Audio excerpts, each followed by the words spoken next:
Собранието предизборно се претвора во владина печатница на закони по скратена постапка. Контраветувањата дека законите нема да бидат носени без дебата, владеачкото мнозинство на СДСМ во минативе 3 години 55% од законите ги донеле на тој начин. Од вкупно 425 закони, 232 биле донесени по скратена постапка, изјави денеска пратеникот Илија Димовски. На следната седница закажани се речиси 80 нови закони за кои собранието нема да дискутира, обвинува Димовски.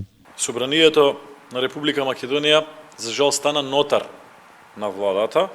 Само во изминативе 3 дена во Собранието на Република Македонија пристигнаа 41 предлог закон, од кои повеќето по скратена постапка, а во рамки на веќе закажаната 123 седница на Собранието во среда, која што треба да се одржи во среда, вкупно на една седница во еден ден во Собранието се ставени на дневен ред и закажани 79 различни закони. Според пратеникот на ВМРО ДПМН, ова е со цел политички бенефит на власта во предизборниот период. Во Собранието се штанцаат закони кои што единствена цел имаат СДСМ во текот на предизборниот период да купува гласови на крајно низок начин, да врши уцени врз бизниси и да врши манипулации со граѓаните. Сепак меѓу големиот број закажани закони за седницата на 11 декември, власта не најде за згодно да ја стави идентификацијата за членство на Македонија во НАТО, која побара опозицијските ВМРО ДПМН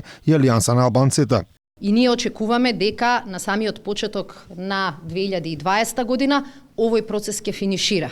И тоа ќе ни даде шанса нашиот парламент да не ратификува на жими мајка. Овој пат сакаме да градиме сакаме да чекориме на цврсто. Покрај скратената постапка, собранието во овој мандат доста често го злоупотребуваше и европското знаменце. Се носеа закони кои не беа важни за евроинтеграцијата на Македонија. Последен случај во кој неосновано беше искористено знаменцето е законот за опојни дроги.